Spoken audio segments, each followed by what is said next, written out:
Love that. Absolutely love that. I mean, seriously, you know, Our intro for the actual episode graphic doesn't seem to be wanting to play today, so we'll do that. We'll do that. We'll be different today. Normally we have the intro graphic you're familiar with, Chason, with the Fighting for the Right to Party logo coming up, but yes, welcome to I would say a long overdue. Very long overdue. Sharon, I apologize that your graphic didn't stay on the screen longer. No, you know what? I love it. I love the music behind all the stuff you do. I love the intro outro video you created for us. I get so many people that say that is just fantastic, and I immediately tell them exactly where it came from. I'm like, we're not even gonna try to pretend that I was that creative, even though my keyboards and all my stuff are like right here in my office. I'm like, forget it, I couldn't have done that. So it's absolutely fantastic. I love it. I love what you're doing. I'm so sorry that Mac. You're gonna have to tell Mac, and when he looks back at this, I'm gonna say, Mac, you know what? The last 2 times I've been on the show, you've been sick. I don't know what's going on, but I'm feeling like, you know. No, seriously. I hope he's feeling better. It's got to be really crappy because this last round of COVID is just one that clings. Took me weeks before, and I'm asthmatic, so it took me weeks before I felt like I didn't have something sitting on my chest. So it's awful. What is happening with you? And what's happening with me? What is happening with you? What's going on with RockStarX? Well, as you know, we've got in the full blown spirit of fighting for the right to be ourselves, which we will get on to in a few minutes as to what that means. Nothing political, I can assure our viewers. Enough of that crap. Currently, right?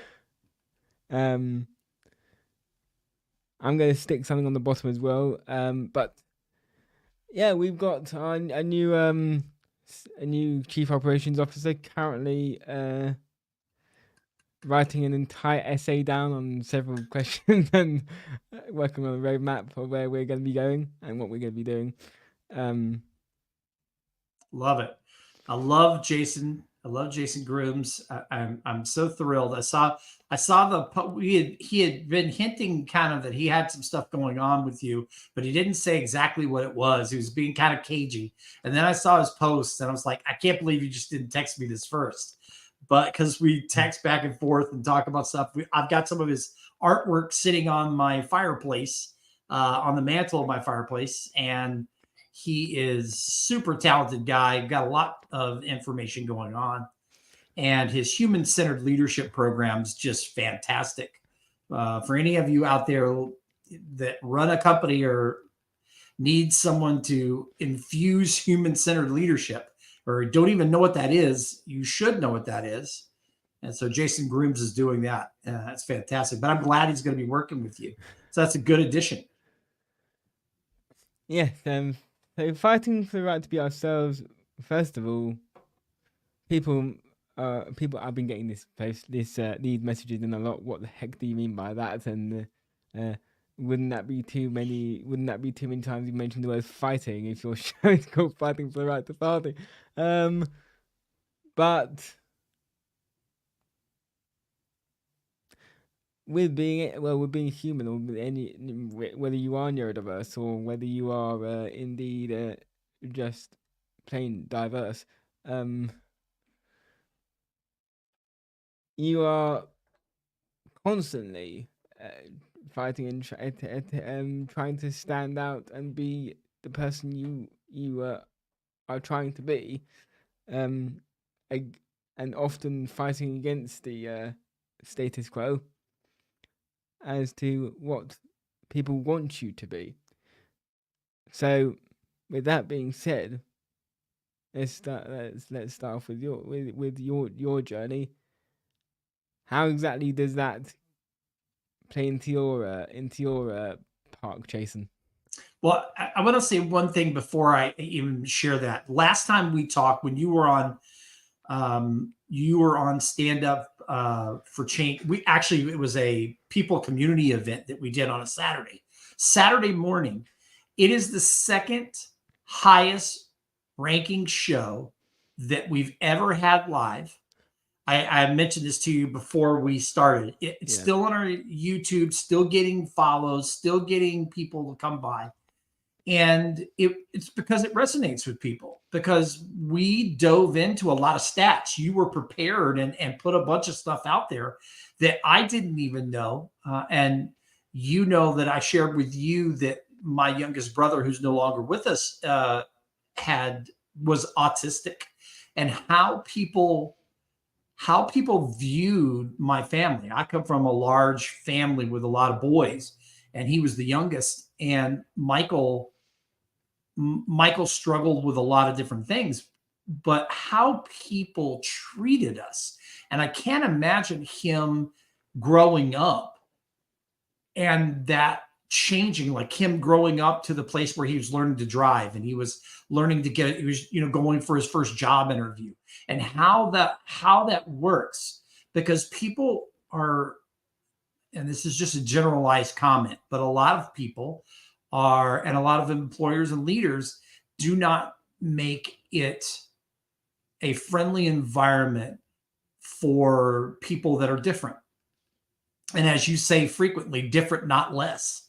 There are a lot of advantages and a lot of strengths that Michael had, and how he was loyal and how he cared about other people. And that empathy is something that is sorely lacking. So to answer your question now, being someone who we call neurodivergent, I don't know that I'm completely comfortable being in that box, because I don't like boxes. But I will say that as someone with ADHD and OCD and ADD, and someone that early on in life, when I was as a kid in school, I would get in trouble all the time, get sent to the principal's office, not because I was a bad kid, because I was 3 miles ahead. I was already, I'm like, I couldn't pay attention to this. It made me sleepy, or it made me frantic, or I got, there's too many people in class and I got anxious. So I spent a lot of time getting paddled, because in the United States, back when I was growing up, you could get paddled at school.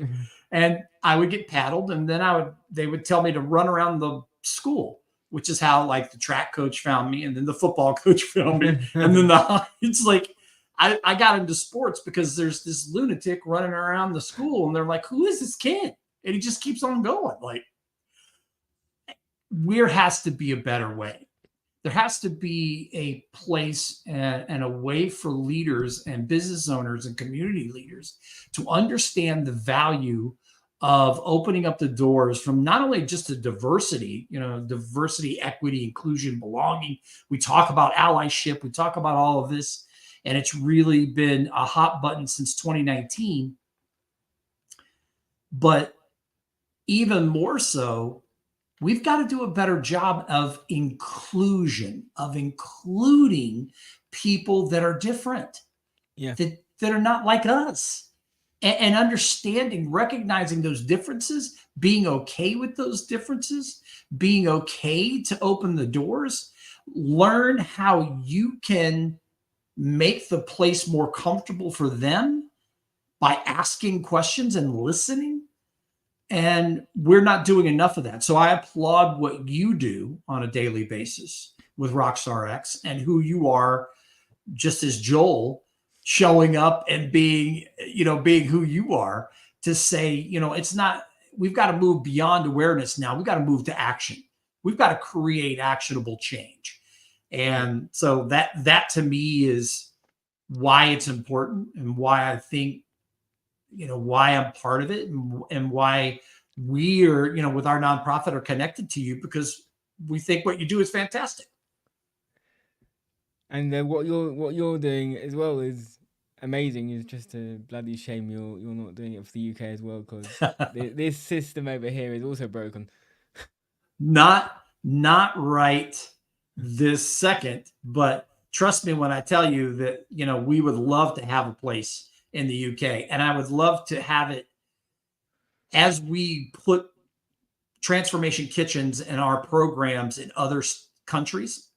We're going to open the doors to include some of our brothers and sisters that are doing other things. People like yourself. We're going to include the means to, you know, provide coding, to start doing communications training and other training besides culinary, so that we can be really well rounded and offer even more students the opportunity to grow, thrive, and earn a living wage. Or go out on their own and build their own company and empire.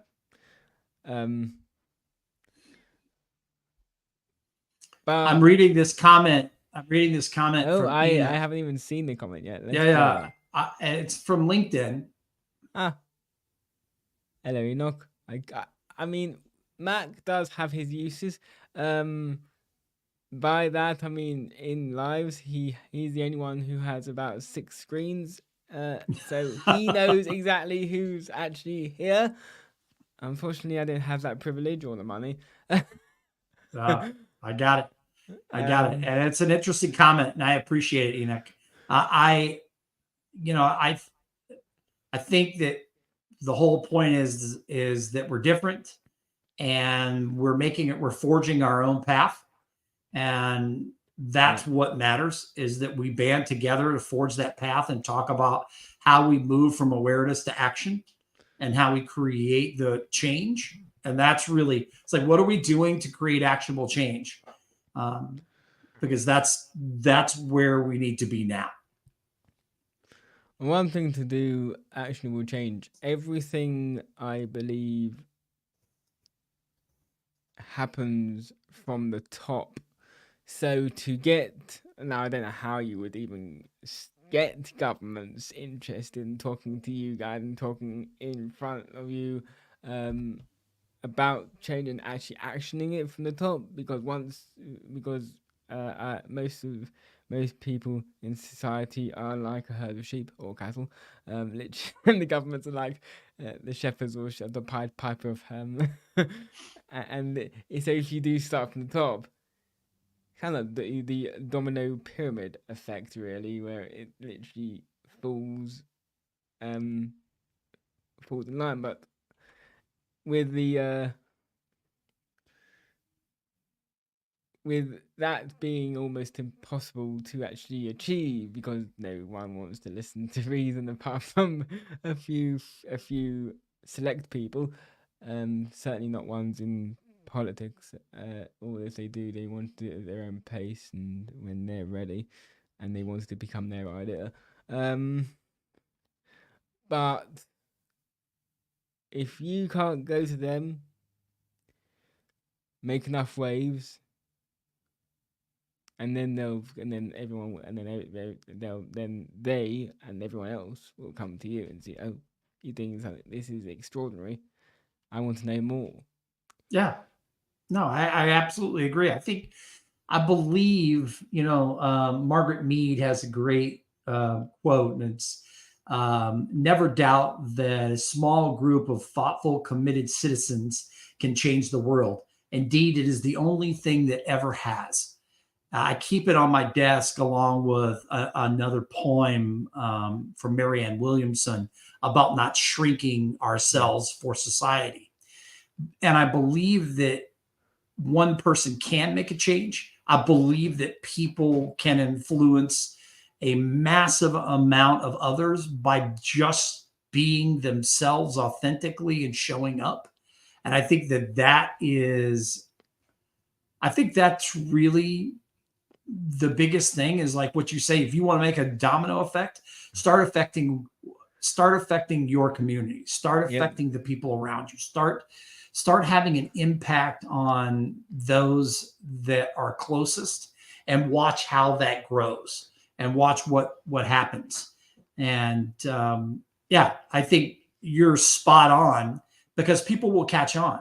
I don't want there to be more rhetoric. I don't want more laws in place that there's going to be agencies that have to sit and try to enforce those laws. That already is not working. We have all of that in the States. I don't know about the UK, but in the United States, we have that in spades.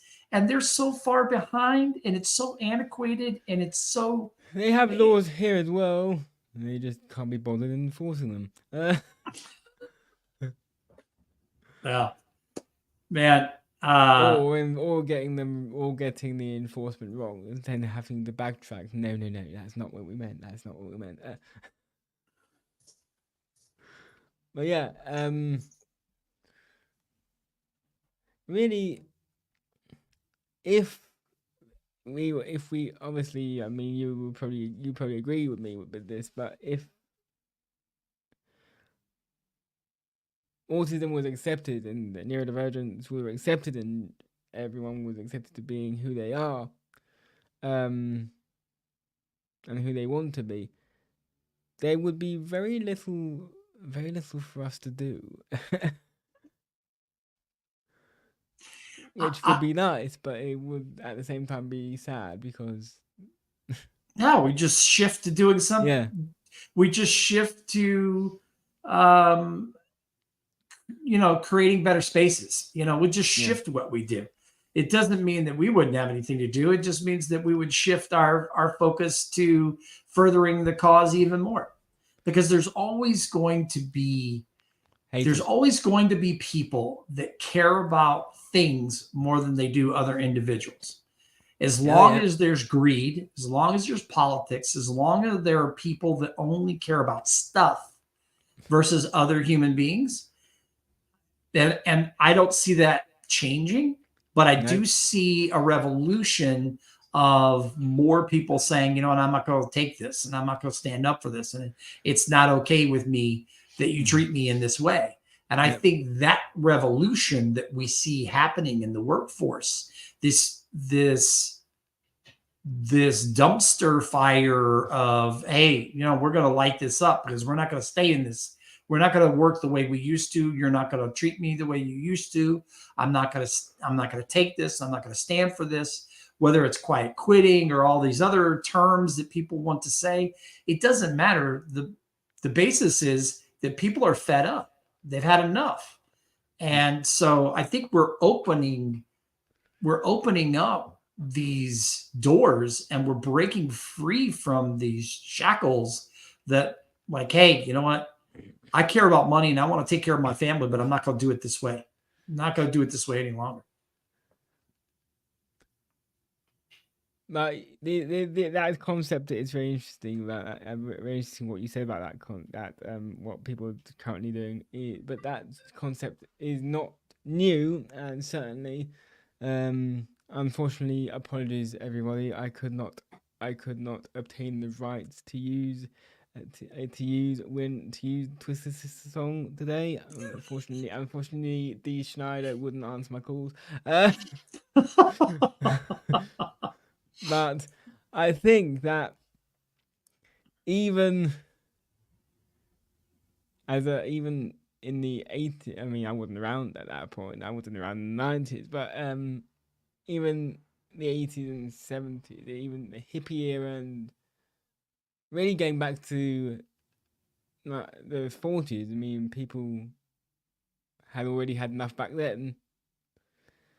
I think it comes in waves. I think there's I think one of the most powerful movements were probably in the 60s, and when you were talking about civil rights and this movement of individuals to be like, hey, this is not okay, and we're going to keep going until some major changes have happened.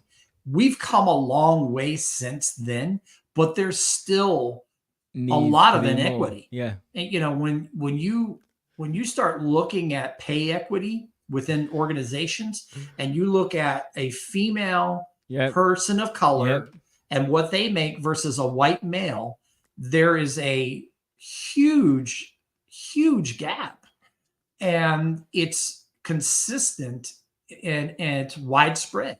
So there are still a lot of things to be done.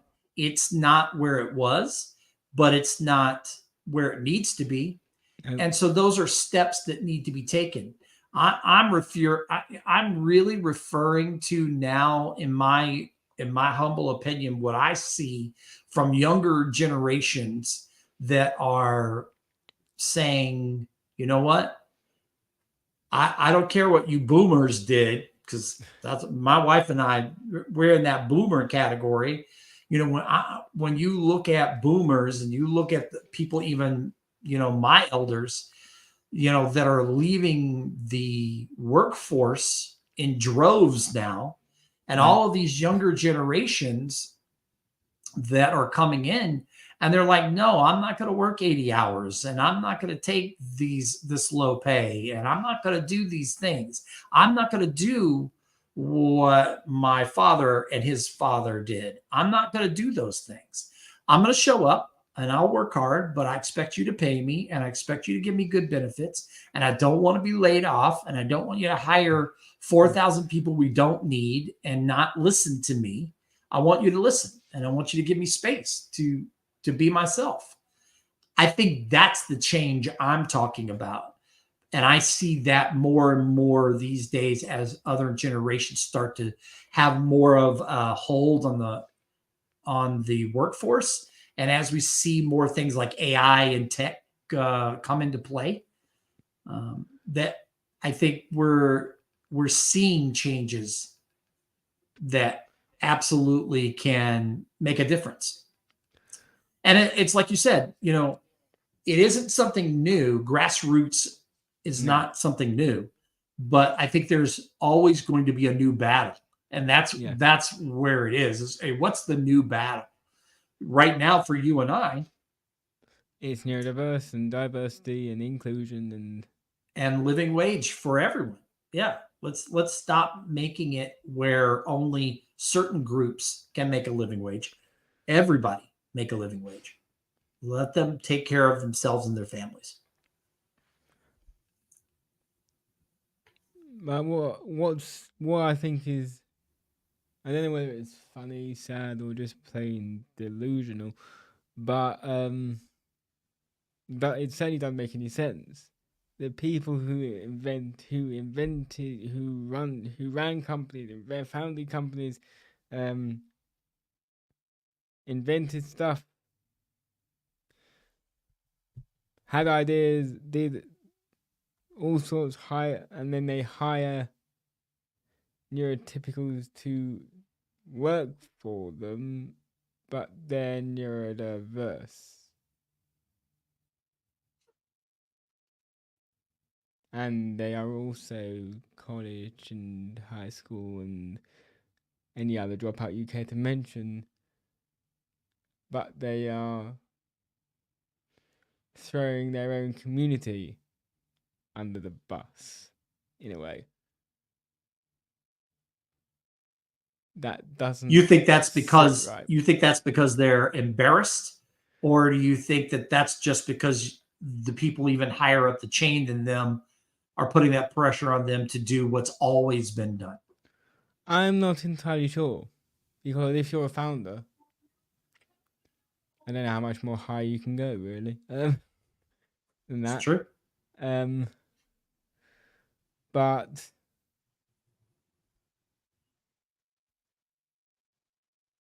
I've been thinking about why it's almost so impossible for people to land their dream jobs,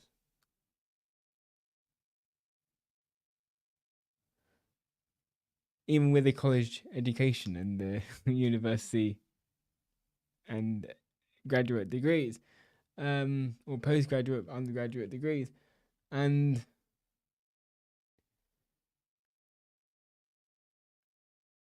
it's, I think, partly due to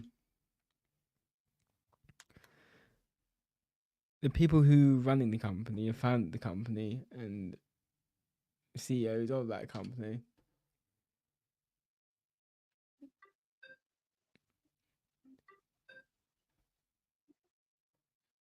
not knowing how to do it themselves, number one, and number two,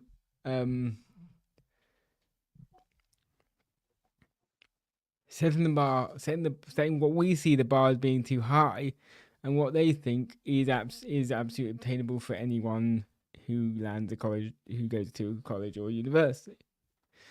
Not everyone is cut out for university if you're neurodivergent or any education, and not everyone is going to be able to get the high standards in the way you want the high standards.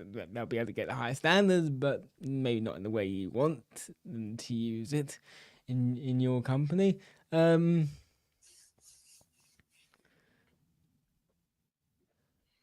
then they are moaning as to, and then the governments and the boards and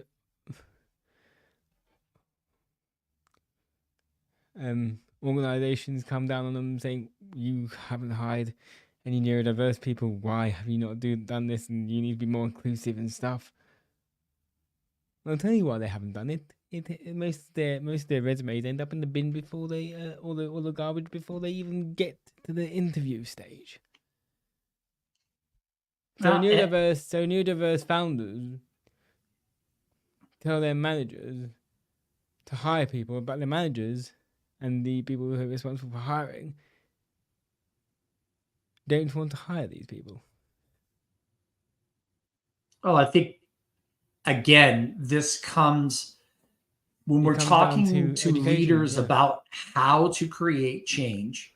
We talk to them about how you make your entire process, from the time you're creating the job ad and the language you're using, to every step in the process to bring people onboard them.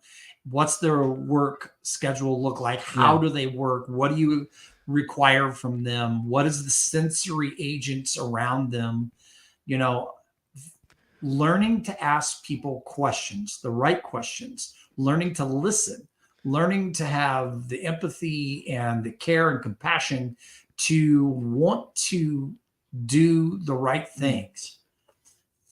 I was on a conversation not too long ago with a whole bunch of DEI experts, all in different fields, companies, approaching the same subject, but all coming from DEI. Yeah. And the interesting thing was that we took a post that was from one of the people that's a partner with us, that's just absolutely fantastic, Desiree Goldie. And she had looked at a job posting and had broken it down. She didn't call out the people that had put the post up there, but she broke down the language. And it starts in that language. When you're putting a job advertisement out, you're looking to hire someone, how you structure, what you say, the words you use, and how you structure it. It tells a story all in itself about who you are, what your culture is, what you believe, all in the span of whatever that is. Yeah. It's a first impression. And for me, before we even got into the conversation and they read the job posting, my hackles were up, man. I was like a rabid dog. Like this, I felt so angry and so incensed because I'm sitting here listening to this and they're reading it to me. And the more they read, the more triggers went off. And I was just like, this is incredible. How does this person have a job? How is this person hiring and responsible for other people when they don't even get it? They just don't get it. And it happens all the time. It's all over the place. Well, if you, I understand fully if you can't share it with me, but after this, I would love to see that. I will show you that. There's actually a link to the conversation on our YouTube channel, and I'll send it to you. because it was a great conversation, and they read the art in the beginning after we do our introductions and everything. Not even 5 minutes in, Kylie Van Leeuwen from Elevated Coaching and Consulting Global, she reads this part of the post, and that's just like, holy cow. But again, it's got to be it's got to be something from it has to be something where you're intentional. You have to have the intentionality that you are going to do everything you can to remove biases, to remove inflammatory language, to really be inclusive and open up the doors for neurodiverse and other groups to be part of the conversation. And that takes a lot of intentionality, takes a lot of opening the doors and correcting space. And sometimes people don't want to do it. It is, sometimes, and others, they just tick boxes. I mean, for example, I don't know if this has been, say we'll just say a certain company that we all use on the internet every single time we're greeted in some of our web pages, have a neurodiverse, an autism neurodiverse program, but only, this is what really is strange, only for existing employees inside the company. Only for existing employees. This is a great question, Jason Grooms. Jason, thanks for joining on here. How do we overcome? Yes. Yeah. That's an excellent question. How do we overcome the subtle subtext that NTs use? So how do we avoid a slap in the face? That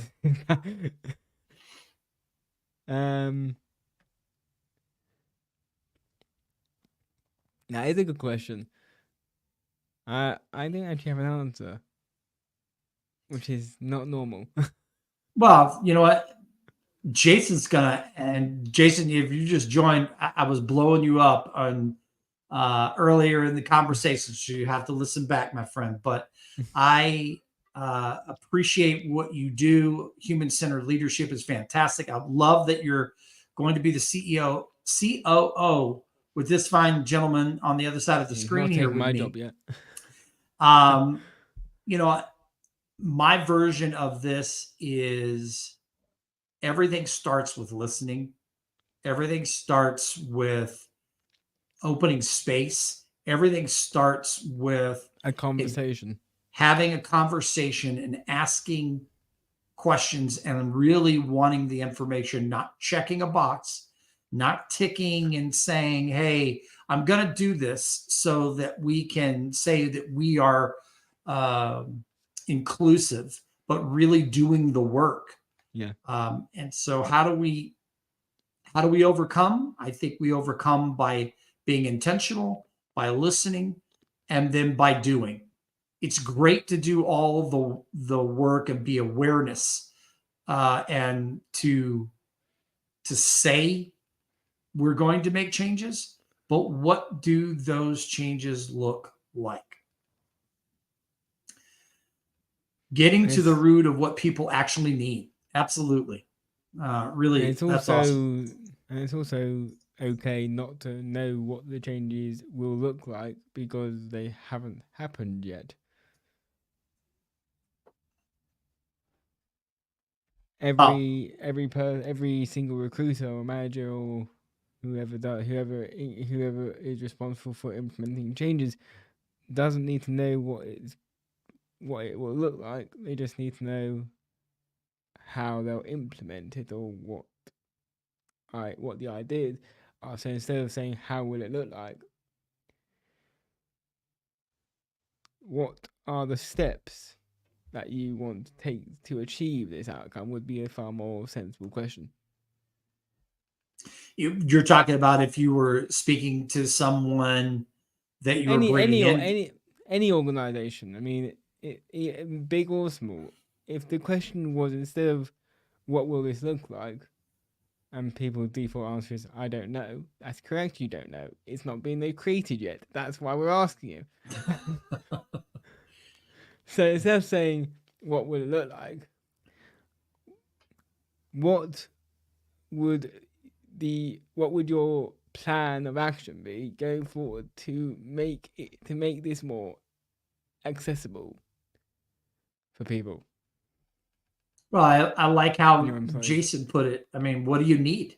You know, Yeah. we were basically talking about it, you know, by listening and then putting that into action, doing better. But what do you need in order to make this work for you? And what kind of environment? And I think, and we mentioned it earlier as well, is like, Yeah. okay, that could include sensory things. That could be, there could be a lot of components, but how do we move just beyond ADA and like, okay, I'm going to give you a Varidesk that, you know, because you need to stand sometimes or whatever. I'm not talking about just those components. I'm talking about, what do you need to thrive? You know, how can I make a position here for you where you're going to thrive, and because you're going to engage and you're going to thrive and we're going to thrive with you, we're going to be better for it and you're going to be better for it. How does all that work together? And I think that starts with listening and being very intentional about what you do with the information. Absolutely. Good point. Absolutely. Very, very well done, Jason. My God, your questions are coming through nice. Your questions are coming through well today with what you're currently doing. But I'm going to stick something across the screen which might help people gauge the tone of someone's message as well, because obviously what one says in the text is what one says in the text can be interpreted wrongly, and that is a problem. Obviously, if you're first of all, anyone, and secondly, especially if you're neurodiverse. So this tool is rather useful. I was told about it. This one won't be a scrolling. This one will just be normal. And feel free, Chason, to share it with your community as well. If you've not heard of this little tool, Goblin Tools. All right, very cool. Nice little app which you can put any text which you get into it, or any article, whatever, and then it will tell you the tone of what you reply back. So it will tell you the tone of what it is, and then or what the text or whatever is trying to say, and then you reply back accordingly, which is very useful if you I have stuck with. If you can't gauge in a conversation, a tone from a text message or a message or an email or whatever. And Enoch and Jason, you guys are both on the West Coast too, so you guys connect as well. Really good point. Both Jason and great point. Yeah, Enoch, fantastic. Point. Fabulous point. So Jason, what's what would be next for Hr-4u? I mean, and also I want to know, if we've got the time, how you came up with the kitchen bit of because as far as I'm aware, kitchens normally made with food, normally having food in them and stuff. So that you can tell. That's an easy one. So I grew up in the culinary world. That's where I started. That was my very first career, that I spent over 20 years in the culinary world and worked my way up. And I was the guy that, even though in the earlier parts of my journey, I struggled because I was a drug addict and I had a lot of problems. I had a lot of demons, a lot of unresolved issues from my childhood, and things that just made me not a very happy person. And I wasn't very kind to myself, and I didn't like the person that was on the other side of the mirror staring at me. And it caused me a lot of problems. But I was very fortunate that I had decent skills and I was able to work in the culinary world. they liked me because they felt like I trained people well, that I cared about people, that I was quick to learn myself. Yep. They didn't realize that that was just part of who I was. And, I am very meticulous. So that whole mise en place thing that we talk about, everything in its place, Yep. it's just part of my neurodiversity. It's just like I come and I sit down at a table when I go out to eat and I have to move everything because it bothers me. I can't sit. So I mean, being in that kind of environment was very cathartic, and I was able to teach that mindset of everything in its place, and having start here and go here. Like I was able to explain it to people in a way that they could understand it, they liked it, and people stayed with us longer. So I started finding out what HR meant. What is human resources? Because there wasn't human resources back in those days. Human resources was having a come to Jesus meeting out by the dumpsters out back. It's like, man, you're screwing up, dude. So I took a different approach and started learning, as Jason calls it, human-centered leadership. I started learning what that meant, what it meant to be a leader, what it means to guide people. And that is how my progression went, it affected everything that I've done to this day.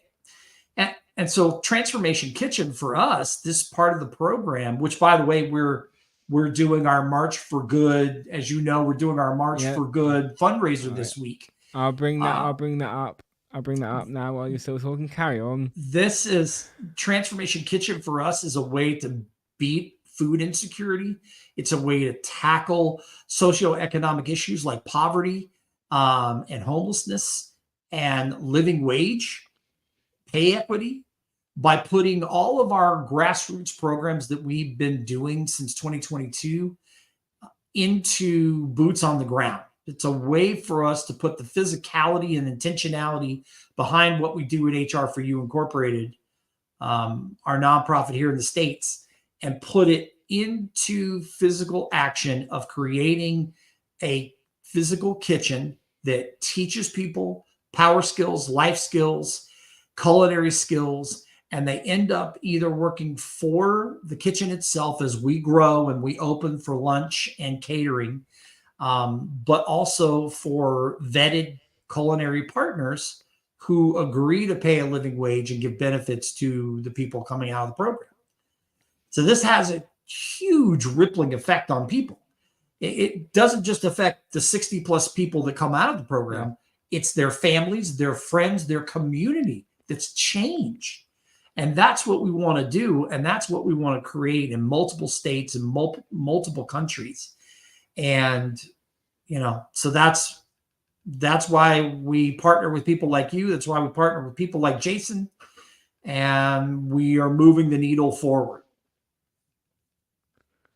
That's amazing. And seriously, I'm in the UK, so unfortunately, well, the walk and run I can do. Yeah.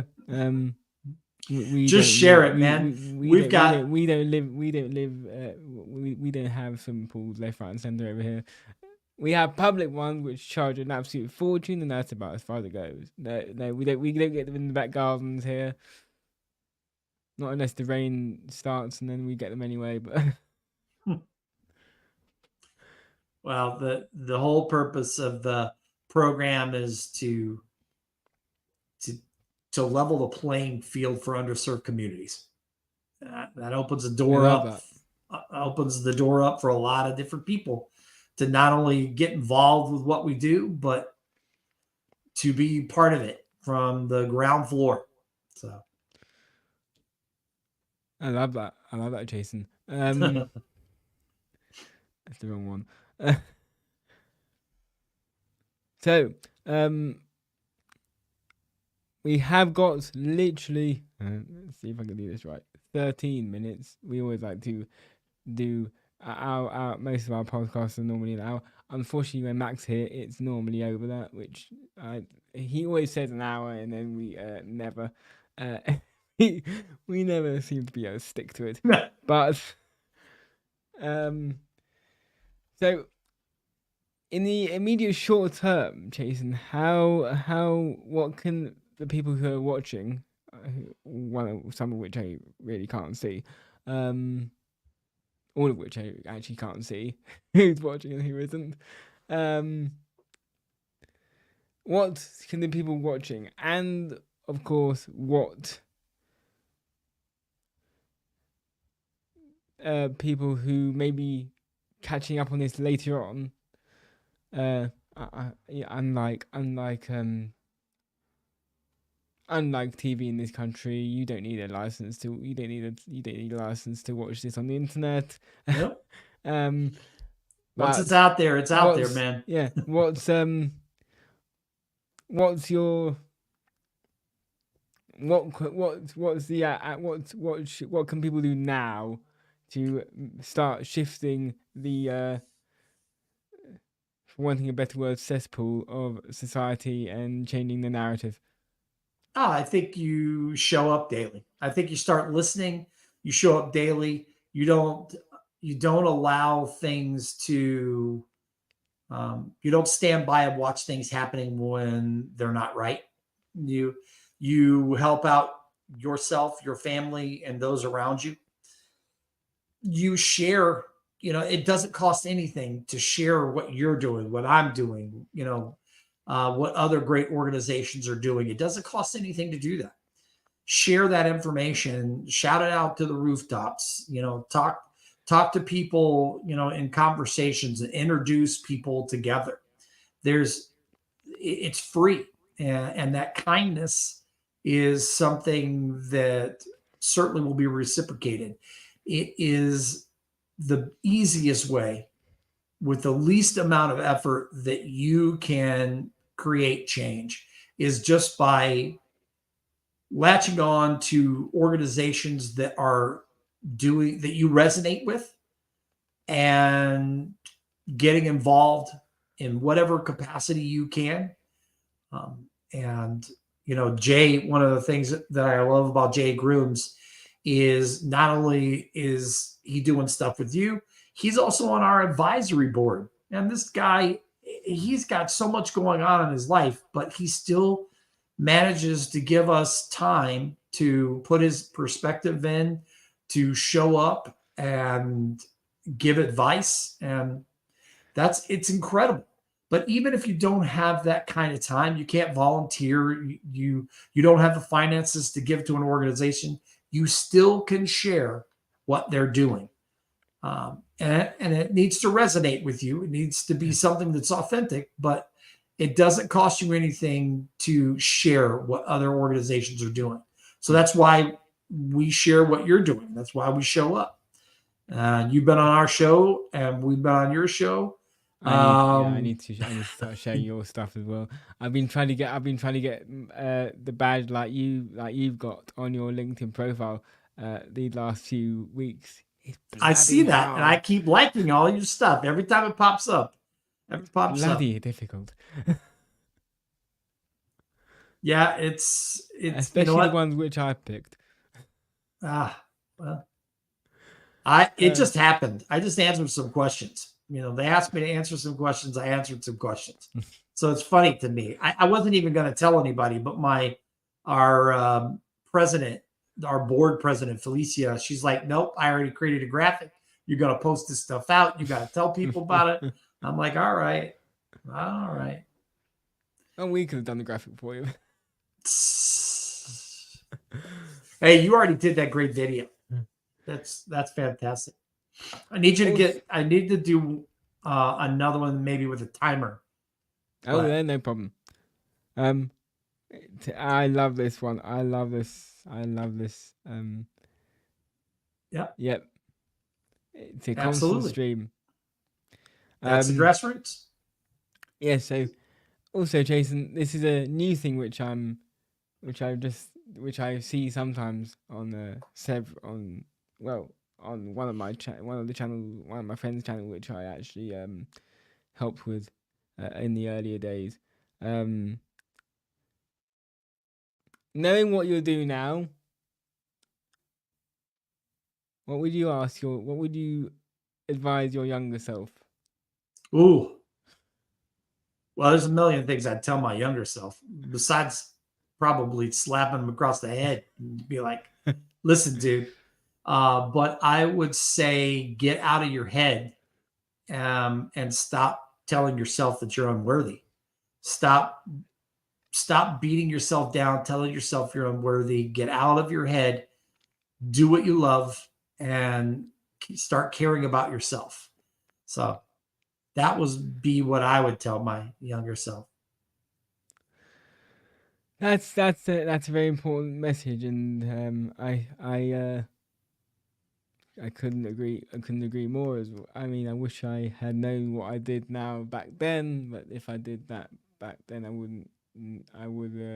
Well, I would still know what I knew back then now, but I would still know what I know now. But I wouldn't necessarily be any wiser if I knew it back then. Because at that point, I was still young, stupid, and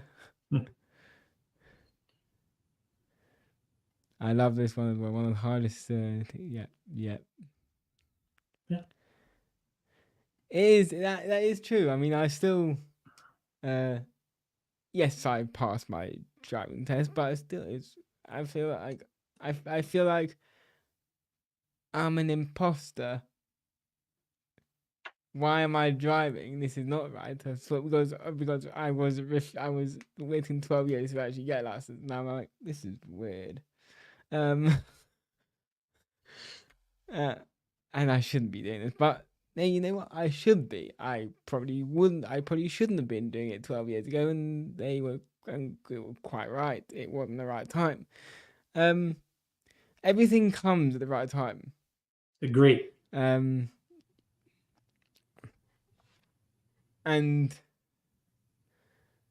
I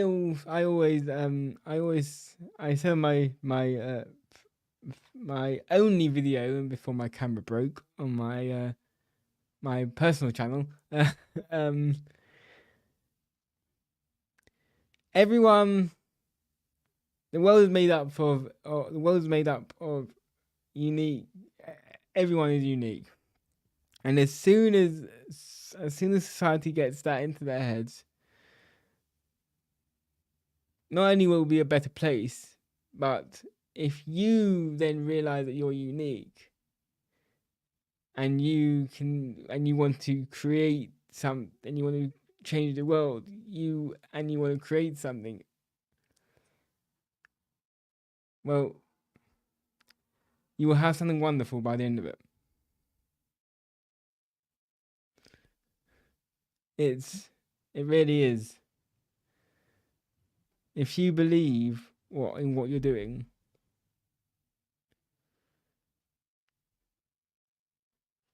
no matter the bullshit you faced along the way, including your own brain telling you to just get off your ass and get a normal job, because that's what you've been told to do through your life to achieve stability. By the way, that may be true for some people, but seriously, if you're creative and you're out of the box thinker, and as Jason says, a trailblazer, then create your own destiny, and only once you do that will then and it becomes reality, then you've effectively are on the way to achieving what you were sent to this planet for. Love it. I love it. That's fantastic. Right here at the ending, you like drop the mic. Yep. There you go. Is there anything you want to add, Jason? No, man, this has been a great conversation. I always love talking to you.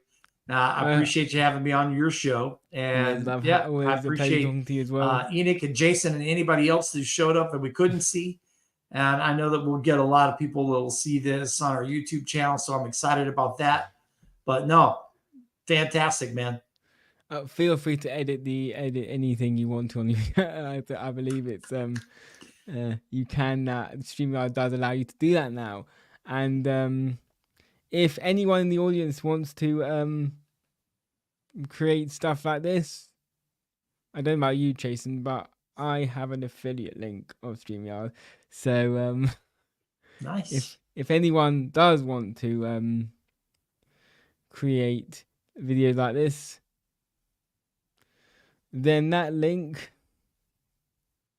is coming on the screen for the last 5 seconds before we end this. If I can find it, that would be very helpful. If I can find it, yes. No, that's not it. No. There we go. There's the link. And I believe you get a month free trial. I can't remember. I haven't been on that for a while. Or 2 weeks free trial. Anyway, yeah. So if you do want to create a video like this and do live streams, this is the user friendly platform. I wouldn't know what the other ones are like. I haven't yet tried them. But at the end of the day, they all do the same thing. Just like there you go. Just like if you're neurodiverse or neurotypical, it doesn't matter if you're programmed differently. You can still, on the outside, if you do the same thing, you wake up in the morning, you go to work, you come home, you relax.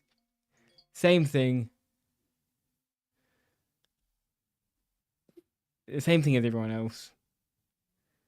Doesn't really matter if you're wired differently. Just matters that you get the same results in a different way. Ladies and gentlemen, thank you so much for joining us. It has been a real pleasure. Chason, thank you so much for coming on for albeit a bit late coming on for, but thank you so much for eventually coming on, and we'll see you all again in the next live episode. Thank you again, everyone. Again.